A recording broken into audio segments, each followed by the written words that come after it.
Welcome back to Ryan and Brian's Bible Bistro. I'm Ryan. And I'm Brian. And this is the Bible Bistro, a podcast all about the Bible, theology, and all things related to the Christian faith. Yeah, man, we're excited. We have a guest with us today in the bistro. And, yes, big day. It is. It is a really big day. We have Dr. Andrew Root, who, as he says in his bio, prefers to go by Andy. Is that right?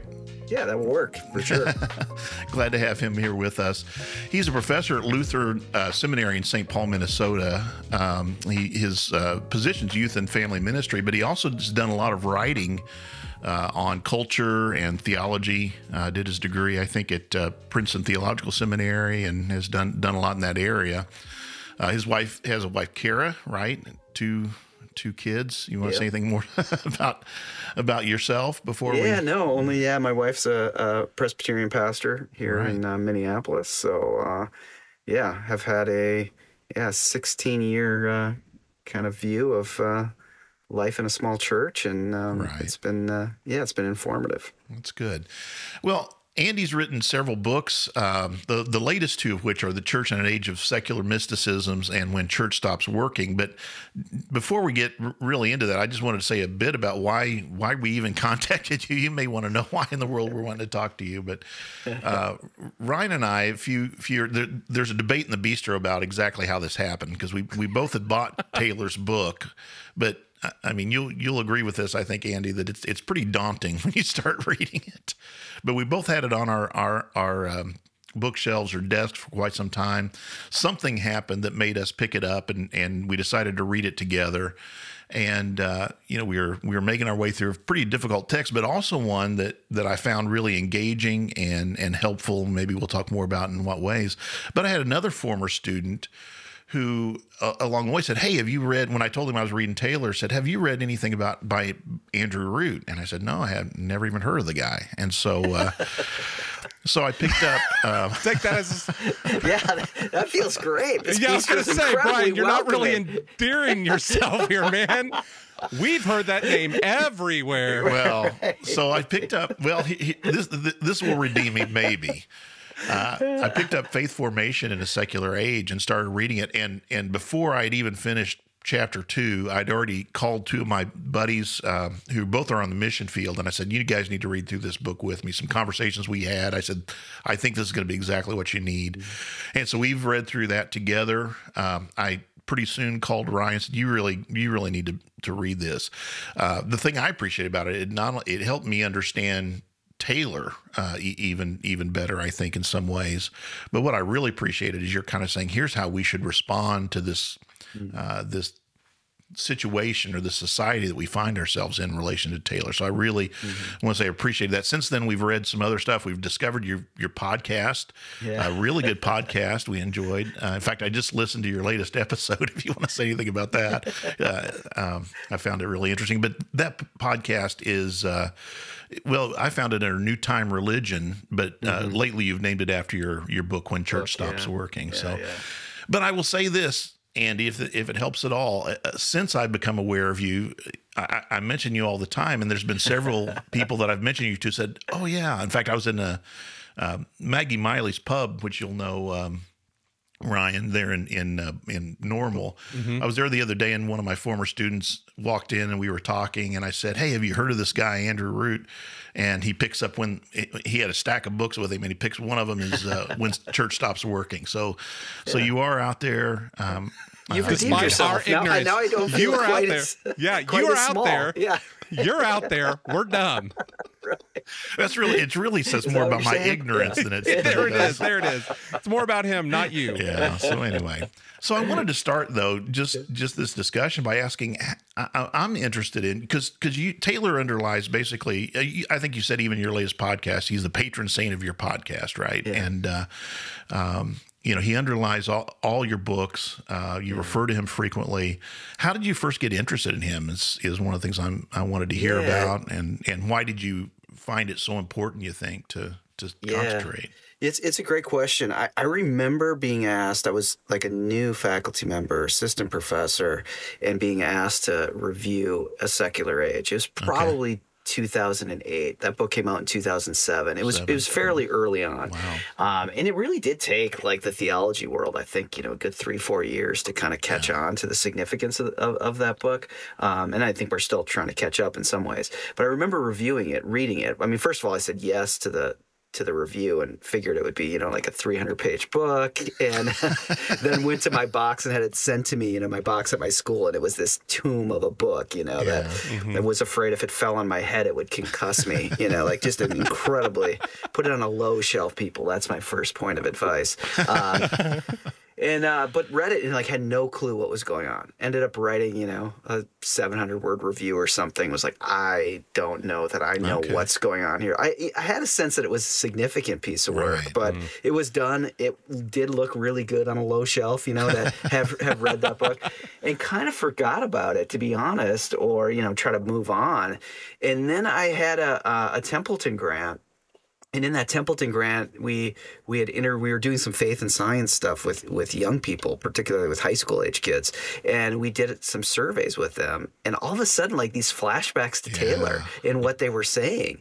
And so I reread it and then, just found a bunch of significant connections being made. And really, my whole project from the beginning is really, I would never think of myself as an interpreter of Taylor, really. Like I don't know that I think there are people who do that for a living who are pretty amazing and, write peer-reviewed articles.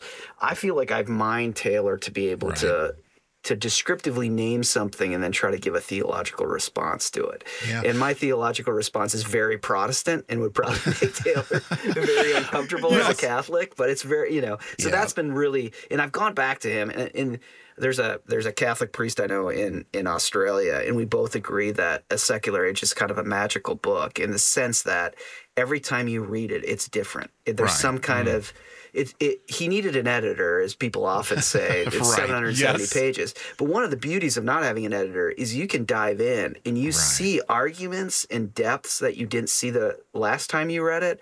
And so in some ways I've thought of Taylor as someone who likes to, I guess, as a spiritual practice, as a sickness, tried to write a lot. Right. You can always go back to Taylor, and it's like a quarry of fine stones that you can pull out of that thing, almost like Kierkegaard or something like that. Yeah. Somebody was writing all the time, and for me, I was introduced in my master's program to the phrase explanatory power, and that for me was, because you're reading and you're looking around you and you're going, oh, he's got his finger on the pulse of something that's happening around us and is describing it, as you said, naming it.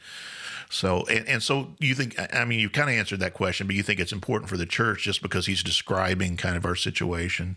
Yeah, I think he's describing what to me feels like the core problematic of the church today, and particularly of the minister, which is, how do you speak of a living God? And why does it feel like the whole current of everything you do, even as a pastor, is kind of moving you away from speaking boldly about a living God who's doing things in history?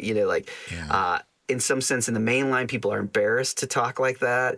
And in more evangelicalism, people all of a sudden get kind of more interested in some kind of innovative market kind of perspectives or something. Like, there are all sorts of different reasons to do ministry that I think overlook the real task of how do we speak of a living God in the world. And I think Taylor tells us descriptively how we've come to a society that can say things like, we're taking a break from God for a while. So people in middle-class settings can say to their pastor, or think it, or a pastor herself or himself could say, like, I'm just going to take a break from God for a while. Like I need to be interested in something else for a while. And the fact that can be said means that you're in a very weird kind of society, a very kind of different kind of society. Yeah, and we didn't think that way. Yeah.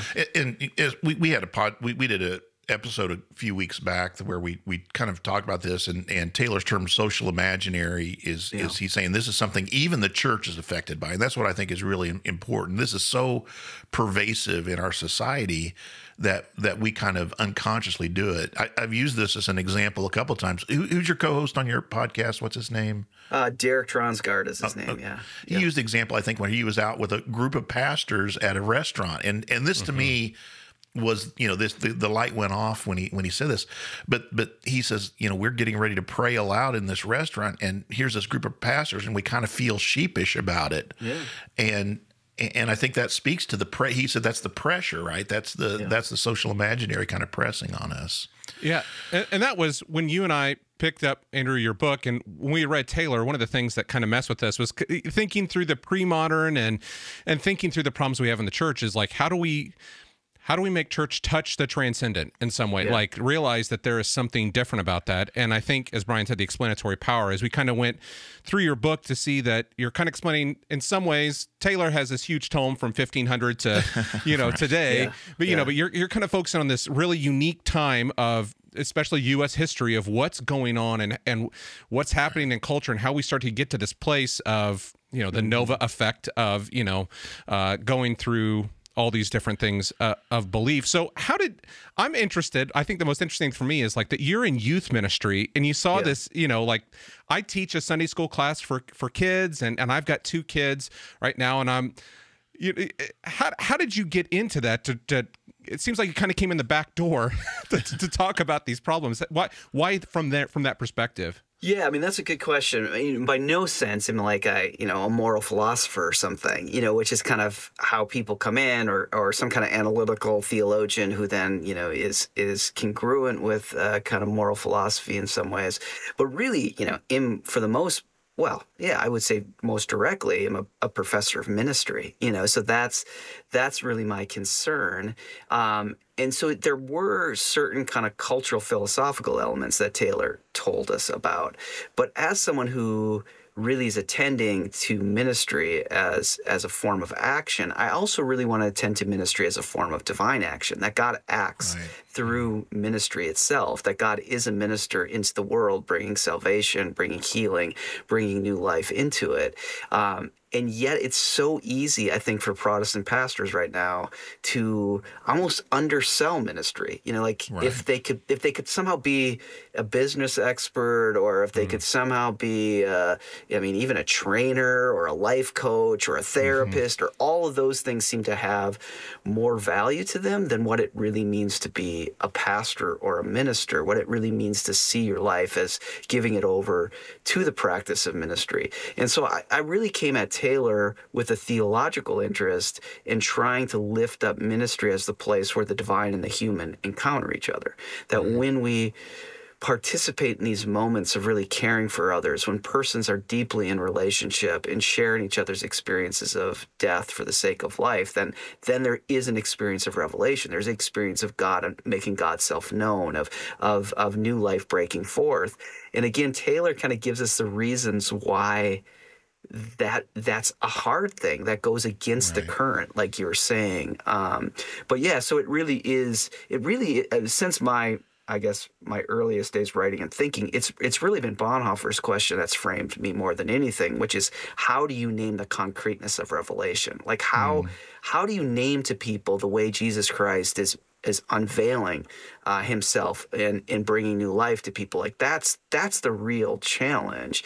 And inside this kind of post-enlightenment, and then in this kind of secular age as it's taken its shape, that becomes a real difficult task of how that doesn't just slide into some kind of aesthetic or some kind of ethic or some kind of culturalized religion. But how do we know when we're encountering the very being of God? What's our wager we make of how that takes shape? And what I really want, whether it's for youth ministers or pastors, is to have their imagination shaped around how God acts and moves, and how they want to take practices to do that. And I think Taylor helps us diagnose why that's so hard, really. It makes a ton of sense that you said, I'm not coming to this as a cultural philosopher. That's why your books are so useful, I think, and available to us. Do you have of course, there's lots of them. You wrote these 6 books in order to answer this question. But if our listeners, many of them may not pick up all 6 of your books, but what would be we're encouraging them. We're encouraging them to, and we definitely will. But I have all 6 of them. I have them all. yeah, so and we And have them on our having them is the first website. thing. You don't have to read them. You just have to have I them. just have the bottom shelf right next to Taylor. So, what would be a couple of things that you would want congregations to kind of take, or, members of congregations to take away from this? You've already given us some ideas, and maybe what are a couple of suggestions you'd have for people to, how to respond in our age, in our time? Would you say? Yeah, I mean, a couple things I would say that have come out of this, the whole project, is a certain kind of, and this is at the heart of Taylor's project, that we all are secular. So there isn't us versus them in some sense, but there is a claim we have to make about how it is that we, the words Taylor would use is kind of find a deep sense of fullness or meaning. And for me, that does kind of take the shape of like, how do you name where God is acting and moving? How do you really reflect on that and think about that? The wager I've made is one that's very similar to Bonhoeffer's, that it really is when persons are in relationship, caring for each other, that Jesus Christ is present there, that Jesus Christ is moving there. So how do we create spaces for people to make confessions, not really of their spiritual excellence, but of their need, of their opening their lives up to being cared for by each other, and that there is a great mystery that happens in that dynamic of sharing in each other's lives, particularly through our losses, our brokenness, our needs, that becomes, in its broadest way, sacramental for me. That the infinite and the finite participate in those moments. Right. That's good. You use Michael Gorman's work a lot in the first book, and I think even this sixth book, which I read before we came on here, you go back to that idea of the theology of the cross and cruciformity, which I mean it is central, right? I mean, it's not like you went, oh gee, maybe we'll make the cross central, but I do think you have and you're building on Gorman here, but you have a unique way of talking about how that looks in our lives. And I love the way you talked about telling those stories too, sharing that in community and talking about that to participate in one another's lives. And so I think that's a great solution. Anything else that you would mention? Yeah, no, only to say that the theology of the cross is really a kind of central piece for me, that, that goes back to Luther in this sense that God makes God's self-known primarily in brokenness and loss, and that the cross, even more than just a kind of forensic doctrinal point, is an invitation to really bear the sufferings of one another, and in bearing and consoling one another, that God moves in the midst of that. There's a mystery at play, but that also does have this impetus, I think, to narrate those experiences, to tell stories, and this does link up with Taylor, where Taylor thinks that the whole Taylor's project really is a philosophical anthropology project. He wants to know, like, what kind of human beings are we? And he thinks we're the kind of human beings who always have moral visions, whether it's explicit or implicit. We always have some vision, some sense of what it means to live well, of what it means to live fully. We sometimes have bad ones, but we have some kind of vision of what it means to live well. And so we are these kind of moral believing kind of animals is who we are. But the only way you can have these moral kind of senses of what is good is through a story. You have to, we all have our identities through stories. And so transformation, I think, happens through these deep senses of story. And that's what I was picking up from Gorman particularly, is that this sense of transformation occurs in his reading of Paul, when Paul starts to tell his own life story as the story of crucifixion, resurrection, that becomes really transformational, and that actually is so deeply transformational that he is in Christ, that his being is in Christ. And that's a really radical claim that Paul is making, is that you no longer live, but Christ lives in you. And a lot of that book was really inspired from the way we talk about kind of faith in Protestantism, and we tend to have it be co-opted by sociologists, and not that that's bad. It's good. Sociologists tell us some stuff, but sociologists have to count things. That's what they do. And so it so easily becomes the state of faith is based on participation numbers or some kind of survey, and that does tell us something. But when you read Paul. You cannot assume that what he thinks faith is, you know, that you go to church 3 times a month or something. You know, like it really is this sense of you no longer living and Christ living in you. There's a, you know, to use big philosophical words, there's an ontological transformation that happens here. And so what would that look like? And how do we move into that? And particularly inside the dynamics of this kind of secular age, how do we start to say that? How do we start to imagine and practice that in a certain way? Were you going to say something, Ryan? Yeah, well, I appreciate, you know, it's not just about another program. You know, I remember this sentence in the book, you know, we need to start talking about transformation as ontological, not epistemological. It's not just how I think. It's my very being, my very nature is transformed in Christ. And I'm thinking about this. Brian and I just did an interview with someone. I was thinking the same. That's where I was actually going to mention. We just did an interview with someone that taught with Brian, had left the faith, but he has come back to the faith, and it was through caring for his ill wife. Yeah, and he's washing her feet, and he has a vision then, and he's like, who would make a who would ever write a story about a king who washes someone else's feet as he was washing his wife's feet? And he had sold all his books, given all his books away, and he's like, it's this idea of the Philippians, the kenosis, emptying himself. Don't give it all away. That's going to be in a few weeks. Yeah, sorry. But it you know, and here's the thing I like about your books in a similar vein to Taylor, Andy, is that, you know, I was thinking about your books when he was telling that story, and I was thinking, here's that story of someone, you know, saying, you know, in your first book, you use this idea of, you know, I could do this, but instead I'm choosing to do this, and here's the result, kind of that taking on the form of a servant, and powerful stuff. Yeah. I mean, my theological interests really are. I mean, you can see how that Taylor becomes descriptive to this. Is this assertion that we know God because God acts? You know, so that, first of all, our challenge is, how can we say that anymore? Can we say God acts? Why is our imagination framed to assume you can't say that? But if we assume God is a God who acts, and so the only God we know is the God who frees Israel from Egypt and raises Jesus from the dead, then this God who acts is a God who ministers to the world. And then the way we participate in God's life is by sharing in God's action. So ministry becomes a profound, profound reality, that if we can minister to one another, wash the feet of one who needs consoling, that there is the possibility that opens us up to the very being of God, that it pulls us into the very being of God. And so there is a big move in that book that Ananias becomes the minister who shares in Paul's death experience. And when we share in death experiences, there is the possibility that this God who takes what is dead and brings life out of it will move.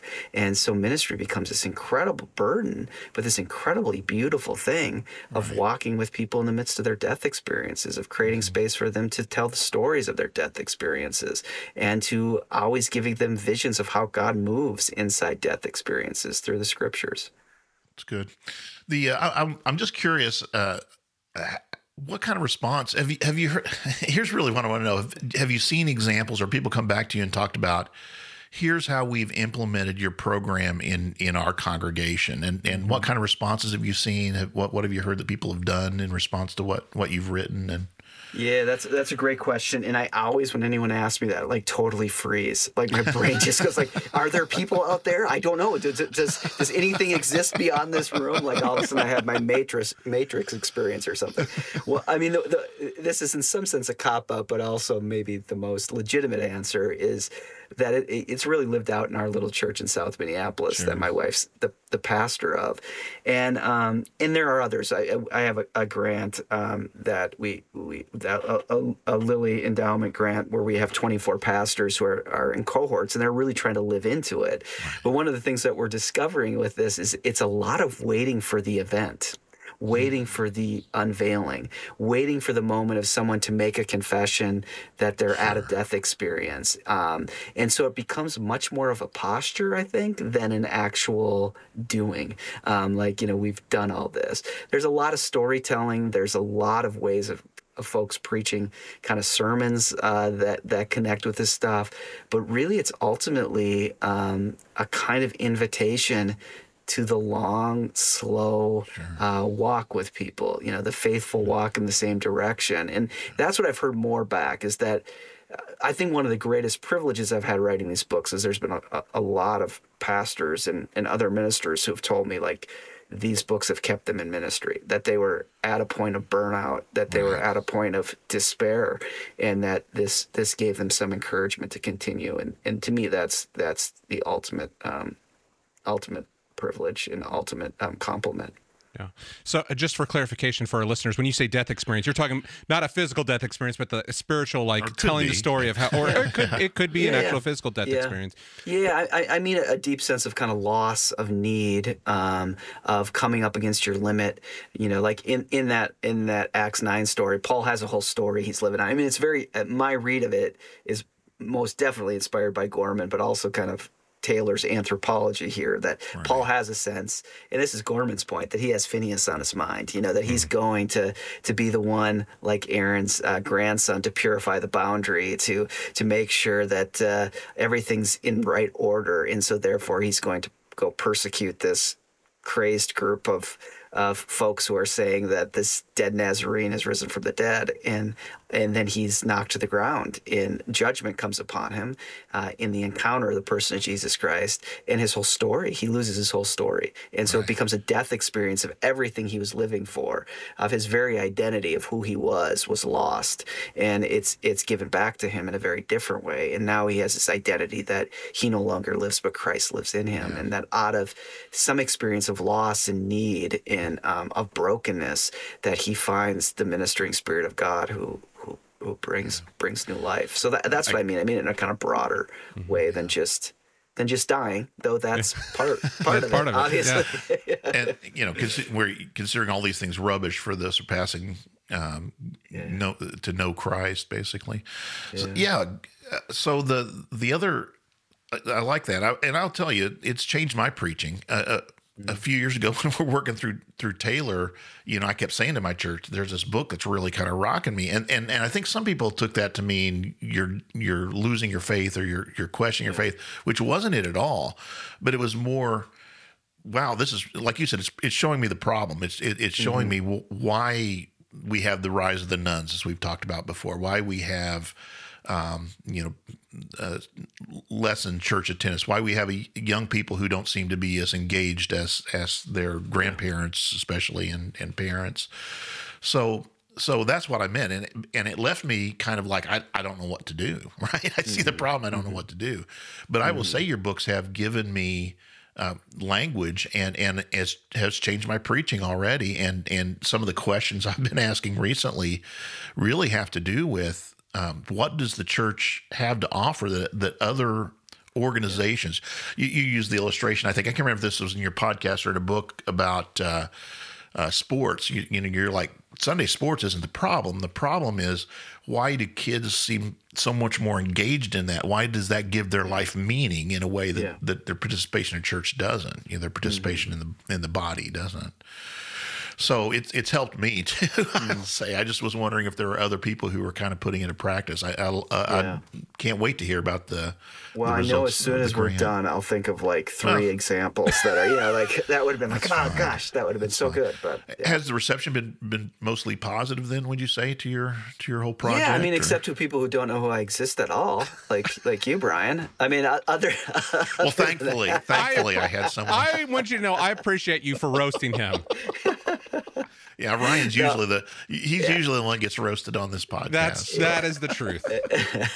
Yeah, I think it's been good. I mean, I try not to pay attention too much. You know what I mean? Like there's just try to put one foot in front of the other, and I feel like I've been blessed that people are reading it. You know, in a pretty broad kind of environment across different Protestant communities. So I feel very thankful for that. But yeah, I don't know. I'm trying to, you know, remind myself of, you know, what I'm preaching essentially, which is, you know, just to be faithful to seeking for God, and for me, kind of sitting in this little room you see me in right now and typing away is my spiritual practice, however God wants to use it. So yeah. Well, I just want to say, what I appreciate about it, some of this approach there, you talk about some of these pastors that, they've stayed in ministry because of some of these things. Yeah. I'm not in ministry right now. I went to Bible college. I worked in, it was from about 2005 to 2010, 2004 in there. And coming out of that, it was this sense that we needed to compete with the, the cult. We're trying to create these experiences. And it was like, I remember towards the time of my time in the church, feeling very burned out. We just keep trying to create these moments, and why aren't people responding to this? But the perspective that you've given is, from my take, though I'm not in ministry, is it's a very liberating perspective. It is not about, we were trying to compete before, we were trying to make the enticement thing, and we're going to lose that. We're going to lose that, and it's, we're trying to make it as fun as something else that could do, but it's about returning again, as you've already said, that transcendent, we're engaging with a living God here. You're not going to get this somewhere else. You're not going to get this kind of this experience somewhere else. And so I think that's, those who are in church that are feeling hardened or burned out, I think this is an incredible message, because it's one thing to read Taylor and to get oh, yep, here's the problem, here's your diagnosis. But it's kind of going, okay, we know the problem and it can feel dreary and dark, but how do we, and it's kind of, it's returning to the roots of, not to make a play on your name, but returning to the roots of what we're supposed to be doing, See, Brian, you can have a little embarrassment moment there for you. I appreciate that. Now he's going to roast you. Yeah, that's fine. I'm cool with it. Brian called me really big in an episode just not so long ago. Said I was the Old Testament, I was 2/3, and he was only 1/3. So, well, you're 6'2". You're a big guy. So. Yeah. Anyway, no, I think that. Yeah, I think that's right, and I think I think there's a certain trap here of kind of thinking like you're getting at, Ryan, a certain trap of what do we offer in this market, in a shrinking market? How do we find the right kind of product, the right kind of jingle that will get people to respond? And I think one of the most fascinating things about Taylor is that he really, part of the whole 700 pages is to say what you think is secular is not secular. What you think is the problem is not really the problem. Right. And what you think is the problem is that fewer and fewer people are coming to church. That's, of course, if you have a budget to make or you're, a denominational leader trying to think about the future of the denomination, those are all issues, no doubt about it. But really what it means to live in a secular age is that you inherit an immanent frame, that you that all forms of belief, even when you have them, become there's pressure on them and they become quite fragilized. That, those become the issues. And what I find really fascinating about Taylor and worth always contemplating is that if we're not clear on what the problem is, we actually, out of our best intentions, may make matters worse. Right. And that becomes the issue when you think that this is some kind of drive to get creative, to win market share. You actually then just turn everything you do into a kind of imminent program product, and you close down the immanent frame, like he says, and transcendence becomes shut out more so. You frame your social imaginary of your people in a way that doesn't open them up. We become our own worst enemies in some ways in the past when I was reading, and that's, again, your first book is something that every church leader, every interested person should in these issues should really read that, because we've been shooting at the symptoms rather than really looking at the underlying problem itself, I think. So absolutely. So we haven't read yet. I'll add when church stops working. So could you just briefly summarize that for us and kind of whet our appetite a little bit? Yeah, sure, absolutely. Well, where that book really stands is it's supposed to be, it's not exactly, but it kind of a synthesis of the 6 books. Okay. And so I had so many pastors who would email me or call me and be like, I love this book. I have no idea how to talk to my lay people about it. You know, like it's a bit like there's no way you could drop Taylor on some, you know, your council or your leadership team's desk. But you, in some sense, you can't draw. It's harder. It maybe is easier, but some of my books are, I don't know, like there's a lot going on, and there's a lot of footnotes. You still do philosophical genealogy and all those things are interesting to people. Intermediate. But to people like us, those are interesting. But to some people, they're going to be like, hey, just get to the point, right? Yeah, you know, drop that on the desk of a guy who's the CEO of a insurance company. He's like, okay, what's going on? So when church stops working, which is the most clickbait title you could ever come up with, you know what I mean? Well done. I didn't come up with it. But, you know, someone got paid big bucks at the publisher to come up with that. What saves me is that it is definitely clickbait, but it also really is a kind of a two. There's two ways to look at that. Yeah, I thought that a double entendre there. Yeah. There is a double entendre at play there. That the church, you know, we have this sense that the church is not working, but really part of our problem is we're working too hard. We think we have to save ourselves from this, and maybe what we need to do is find ways to faithfully wait and learn how to pray, and it is in a sense of waiting, a certain kind of waiting that opens us up to God's act. So it's a kind of layperson level that gets at some of these themes. So you get a bit of Taylor. I mean, it's nearly impossible to give one chapter overview of Taylor, but you know, you get a little bit of that. You get a little bit of the work I've done with Heart Mount Rosa's stuff, and then this move into what it would be to be a church that instead of being frantically active to solve our problems, because we think it's a secular II issue that we're losing resources, we're losing relevance, so we need to get more of that, and we need to go faster and faster. And I do think Protestantism is obsessed with resources, like we become resource obsessed, and yet that frames us in a certain way, that locks us in the immanent frame, that burns us out, that keeps us from being able to be the kind of communities that can lean in using some classic contemplative practices of prayer and storytelling and reading scripture to really ask the question of where is God acting in our midst? How do we make sense of that? How do we narrate that? How do we lean into that? So it's really kind of moving in that direction is what it's really about. We had, you know, I always love this. We have the annual meeting, which is scriptural. It's in the Bible someplace. I'm not sure where, but one of the things that I'm supposed to do as pastor is I'm supposed to, you know, have this kind of address, and you know, I'd really preach 3 sermons kind of leading up to it. And this is one of the things I said as a solution. I said, the church has the tools to respond to these issues that we see, these changes that are taking place in our society and our culture. We've just got to make sure we're focusing on those. You've made it hard for me to talk, though, because, you know, you kind of talked about this idea in the first book about faith, and we always want to put some kind of adjective and genuine faith or true faith. But there, you're talking about, well, a Paul-like faith, right? A faith that is the one we see in Scripture, the one we see in the history of the church. So.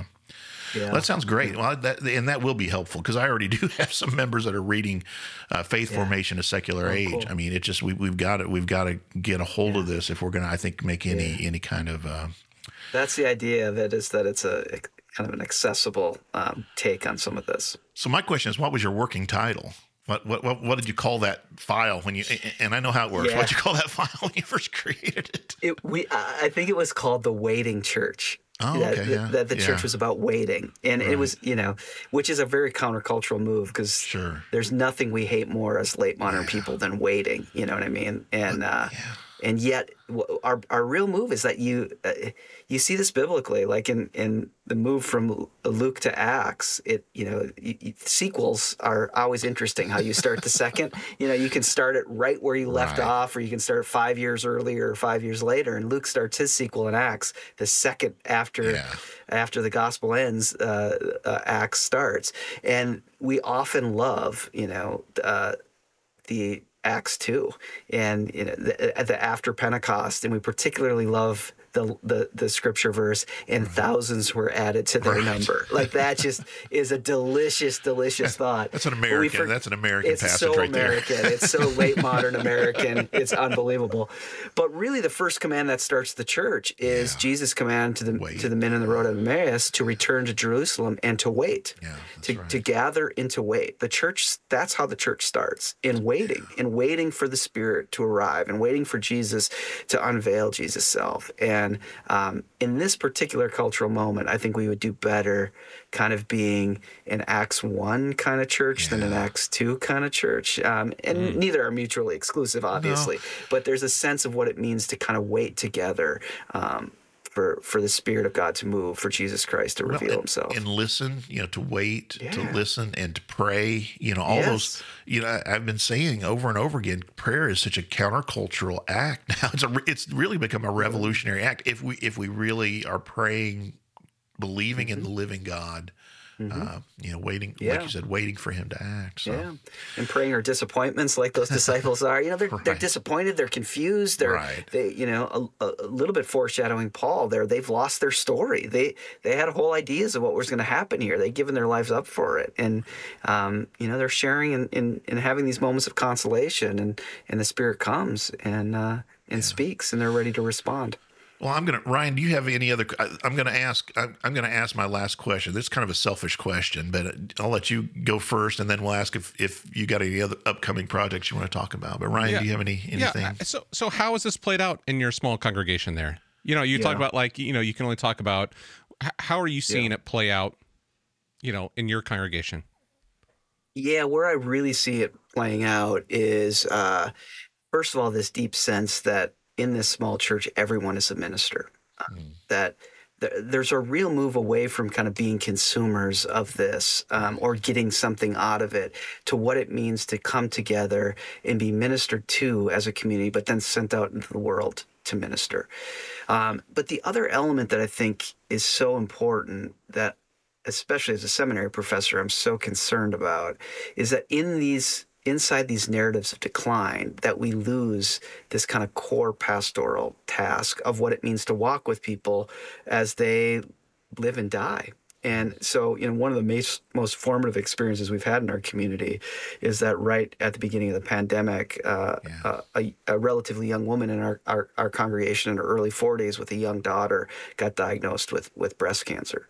And I watched Cara, my wife, her whole ministry was the thing you learn about in the pandemic is that actually Zoom is terrible for a lot of stuff, but it's great to pray with people. Like a small group of prayer, you can get on Zoom, and it's very convenient that way, and it opens up a space. And so these people were so frightened, this couple, of what they faced, and they faced an incredible journey ahead of them, that our whole pandemic was framed by Cara doing morning and evening prayer with these people, and kind of praying the offices and praying Celtic prayers with them, and then watching the community walk with these people. And then in 2022, she died. And now we're walking with this dad and his daughter as they try to put their lives back together in the midst of this grief. And I get so concerned that what my own students think matters is that they have to somehow find some deep well of creativity and out of their own genius save the church.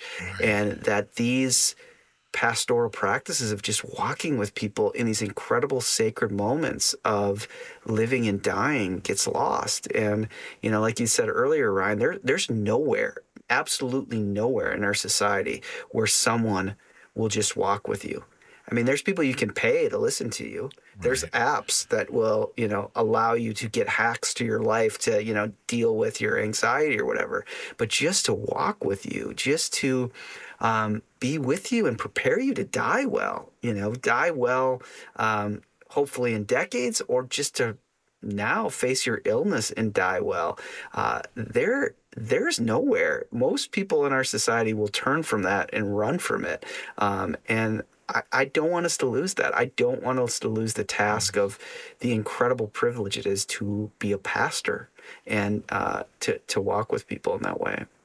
Very well said. Yeah. And you tell that story in one of your books. I won't give away where, so that people will have to go read all 6 of them to find it. Yeah, there you go. But it was beautifully written. And that actually leads me to my final kind of selfish question. I want you to talk a little bit about your writing process, because one of the things I find so enjoyable is I don't know how to describe it. The only metaphor I could think of is like you take all this pop cultural straw and you spin it into gold somehow, you know. And I mean, you're taking stuff like Friends, and which, I mean, everybody knows Friends, but you know, Bon Iver and the Transformer, and I'm sorry, Transformer 2, right? And all these really obscure pop cultural references, and you're using them as kind of the basis of your writing, and I just found that fascinating. I wanted to hear a little bit about how that works for you. Is it, you know, how do you get those as kind of the backbone or the skeleton for your writing? Yeah, well, I mean, I'm a little embarrassed because it's starting to feel like they're so old because I'm so old, you know, like, I don't know, like my kids, who I have a freshman in college and a junior in high school, the stuff they talk about, I'm like, what is this? And the way they act in the world, like how they watch YouTube is the strangest thing I've ever seen in my life. Like watching people talk about stuff on YouTube just makes no sense to me. Right. So I feel like I'm getting old, but I guess it's just that, you know, it's just a common language for me. I was, you know, a latchkey kid in the 90s raised by television. So it's just kind of going back to my first language in some ways. But yeah, I know, you know, writing itself is just, it is to me a kind of spiritual practice that I do. And whenever I'm not on the road traveling, it's I write every morning, and I put myself in prison, and I just, whether it is excruciating or things are flowing, I just do that time. And yeah, it's a suffering. It's a form. It's almost like a monastic form of suffering, but also there's some great joy in it as well. So I don't have any kind of methodology of how I use pop culture stuff other than the terror of staring down the blinking cursor and be like, okay, how do I get into this? How do I say this? How do I describe this? Give yourself a little bit more, you know, credit, because, you know, you use Picasso as well, and, you know, works of art. It's not just, you know, 80s and 90s, 80s and 90s pop culture, but no, it does. I will tell you, it makes your writing very enjoyable to read, and many of the illustrate. And the other thing is, it makes it very memorable for me. You know, I can kind of latch onto that. Yeah. I found it interesting. So in your sixth book, you talk about the importance of memoir, kind of in understanding these. And we didn't get you to talk about this, and we don't really have time to probably now, but the idea of the secular mysticisms of our age. That I did want to mention this Nova effect that Ryan talked about. You know, that's that idea of these various ways of approaching or trying to get to the transcendent in some way. But you mentioned memoir, and you write the book as a memoir, which I found really, really interesting. Just a really kind of a cool thing. All these different hotels, and mostly Airbnbs that you stayed in during and through COVID, before and at the beginning of and through. I found that a really interesting kind of method you used to frame that. I guess you talked about memoirs as well. So, thanks. Do you want to say anything about the secular mysticism I mentioned after I said we don't have really time to talk about anything? No, the only thing is to highlight exactly what you said, which is, again, you know, this is why Taylor's book is 770 pages, because he wants to tell us that this kind of secular age is an odd one. This is a kind of secular age that creates the conditions for all sorts of spiritualities to arrive. You know, like when we usually think secular, we think some kind of rationalistic, kind of deadened, flat kind of desert experience, or, you know, something like that. And Taylor wants to say, no, this kind of secular age creates all sorts of spiritualities, and it kind of dislodges organized religion, but then also creates these pursuits of needing to find your own purpose and your own meaning, that it has to come within you. It's not outside of you.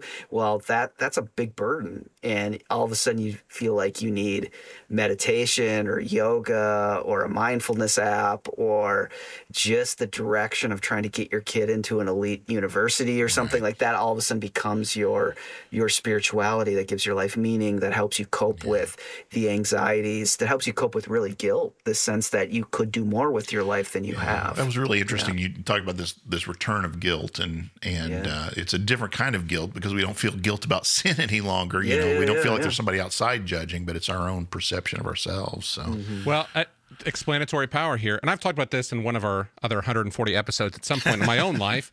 But just there was a time in my life where, you know, I've read some Rousseau. You mentioned Jean-Jacques Rousseau in there, but the thing, like, I need to be more productive with my time. You know what I mean? And so like I'm reading Atomic Habits over here and I'm reading, you know, like I'm doing all this stuff. And then like, I'm like, why do I keep failing?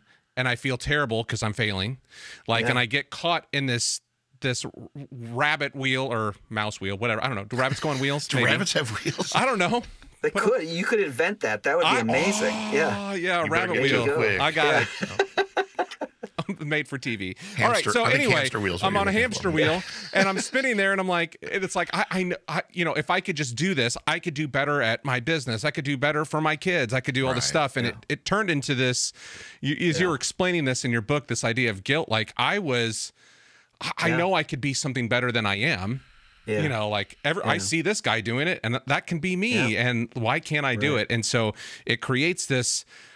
It creates its own anxiety, and as you're explaining that this new guilt has found its way back even without God, we've created our own sense of guilt, and we're always looking out of that. And I thought that was, for me, and your last book really helped open my eyes to how we see all these things like, man, why are they going down that path? Or you reference CrossFit, like that's my life, you know what I mean? Like, and it's, you know, we create these things that are very imminent, very right in front of us, but they become the thing that we worship. You know, it becomes this new thing, and if we can't achieve that, it's our own fault. And like that's not the message.